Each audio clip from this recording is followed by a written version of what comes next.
Hey folks, how's it going out there today? Lots of rain, lots of destruction in the north, and basically the Himalayas are what do you say, a very young range. All this development in terms of commercialization of for tourism or for religion is causing, in my opinion, mass havoc of what's happening in this change of weather, destruction. Okay, having gotten over that now, having done my piece on the Navy, right? They're making one big decision on the aircraft, which I think is wrong, and we're going to land ourselves with another dud like we've landed ourselves in the Air Force, which is the Rafale. I'll talk about that a little bit. Why I call it a dud? Not because it's a bad platform, but because it does not allow us to do what we want to do, is become Atmanirbhar. And I will tell you why it doesn't do that. And in terms of equipment, does it kind of compare with the American platform? I personally don't think so, because there's none out there. It's us, the French, and the UAE. Three air forces. France hasn't flown a sortie in its lifetime. It's got these aircraft. Right? Never fought in this. The pilots have not been put to test. India, on the other hand, has done it in 71, has done it during Kargil, and we need them. I know the Mirage was good, but here, let's say Dipendu Chaudhary, what he says: a force for all theaters. Indian Air Force's revised doctrine adopts a holistic approach to the country's security imperatives, including its peacetime challenges, and he includes diplomacy in this. And I think that's where we totally go wrong when we put the Rafale, right? The history of India's use of air power in all its wars has been one of restraint, except during 71 war. The checkered leveraging of this potent military instrument has been due to two aspects. The first is the worldwide inadequacy in the comprehension of the inherently complex and rapid technology-driven changes in air power characteristics and capabilities. The other is India's traditional surface-dominant security outlook that seems from dealing with a primarily continental threat. But that has kind of changed as far as the Eastern Front is concerned, right? The IAF's robust joint credentials demonstrated in every conflict remain a dominant flavor in its wartime air strategy, which flows out of the joint military strategy and is literally connected with the land and maritime strategies. It's written by Dipendu Chaudhary. He's a retired air marshal. He says, this vital aspect of IAS offensive capability, which seeks to strike the enemy's strategic and high-value counter-force and counter-value strategy system deep inside the adversarial heartland. With the expansion of battle spaces beyond the traditional air, land and sea domains, and the necessity of a multi-domain approach in India's future joint military strategy, battle space transparency, combat networks, cyber and electronic warfare, information warfare, and the vital technological logistics constitute the foundation of IAF future.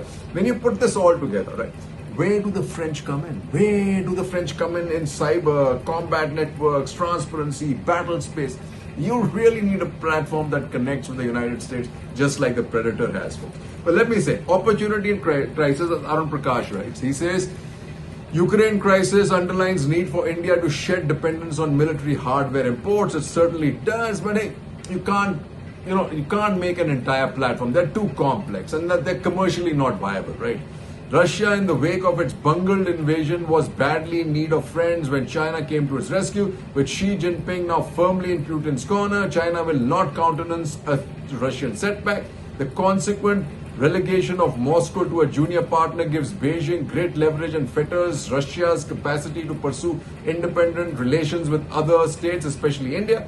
Given the rapid decline of Russia's capability, reliability as a defense supplier, and a parlous security environment, India decision makers should worry. They should worry, and France doesn't fit the bill. Let me just tell you that.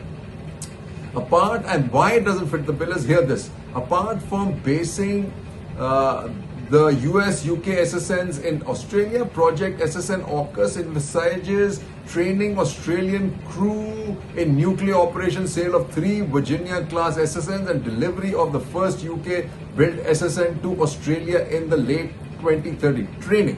Perhaps it was to address this stasis in Indo-US relations that the ICET was announced in May 22. And this is what we're talking about, is envisages training Australian crew in nuclear operations. Okay, then says India, a nuclear weapon state and space power, also fields the world's fourth largest military, and yet the lackadaisical performance of its military industrial complex has rendered it abjectly import dependent for weaponry. While Atmanirbharta is a laudable quest, technology has long gestation periods, and we should draw useful lessons from China. In a single-minded campaign since the 60s, China has employed reverse engineering, coercion, and even blatant theft to acquire military technology from the USSR and the West, mostly the USSR. But it's all about R&D. And in this Atmanirbharta, and I've always said that we've got to redefine it. And I think we have, kind of. Any company, United States, French, that has an operation in India, is doing work in India, has to be classified as Indian. It's only when you change that mindset and you become part of the supply chain, that global supply chain, and that's where the Rafale doesn't play out. With the limited demand from France, from the UAE and India, and no more sale opportunities, it seems to me. Future development is not going to happen in the Rafale. Obviously not, right? Like the Mirage, dead and gone, right? Second, who's going to give you the spare parts? Once the models are gone, nothing happens after that. Nobody evolves. The supply chains for all the supply of equipment shuts down, spares shuts down.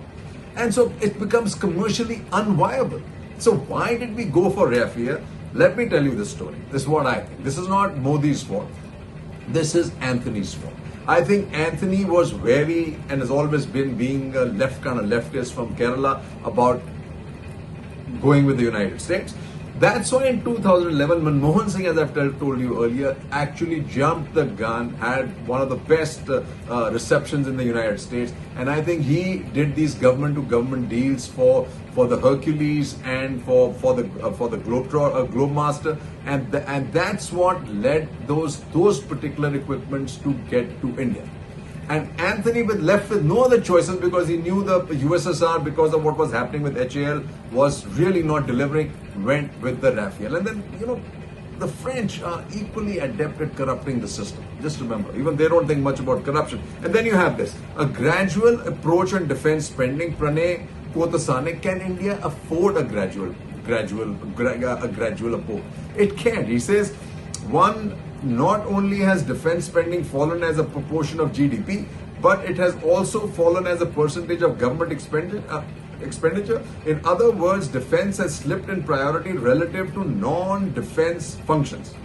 Two, the China challenge hasn't led to any spectacular change in the composition of defense expenditure, and that, folks, is another story.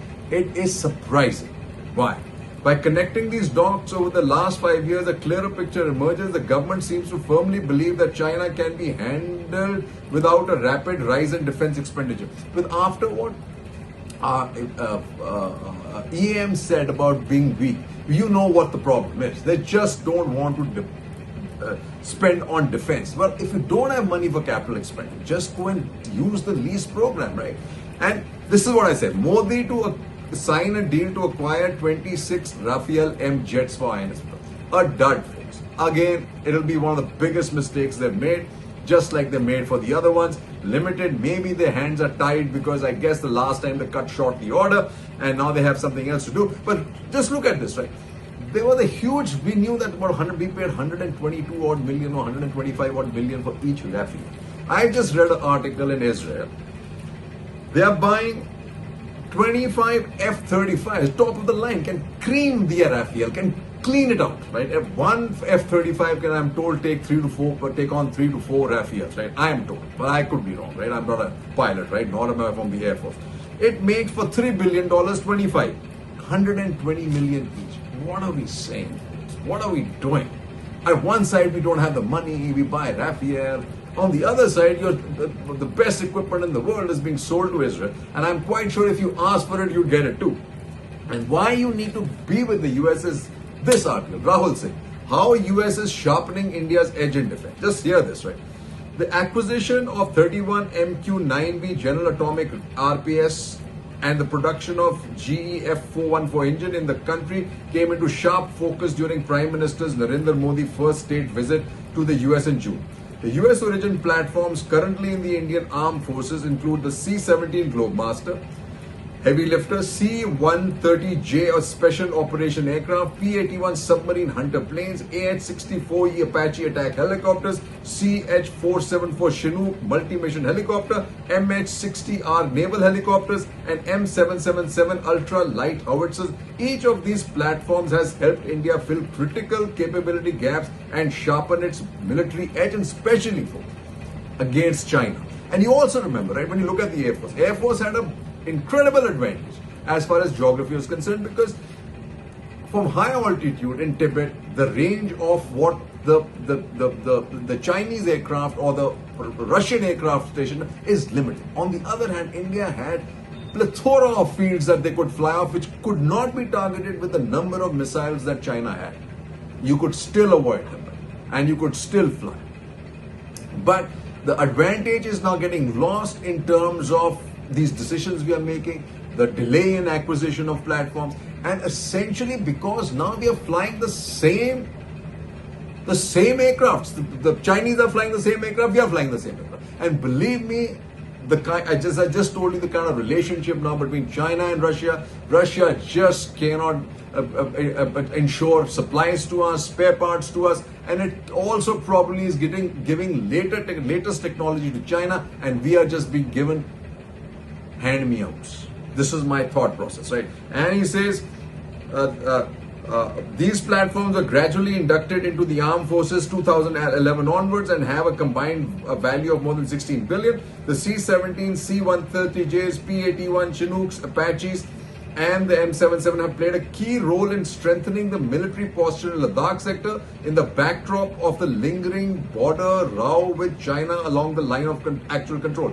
But what we need now is a transfer of critical technologies to produce weapons and systems in the country. It really is not going to happen, folks. Like I tell you, till you become a part of a global supply chain where the demand for what you have is global, not just limited to one or two countries. Even if you get them, you won't be able to commercialize them, and they'll be dead by the time you say Jack Robinson.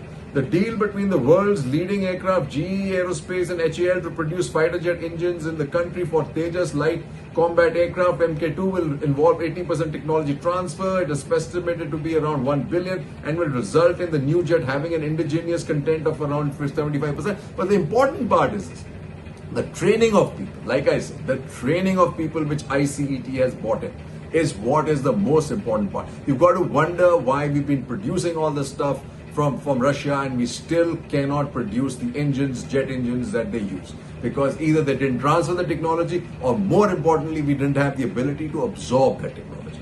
He says, to be assembled in India, the versatile platforms will have capability to strike targets with its onboard weapons. This is the Reaper, right?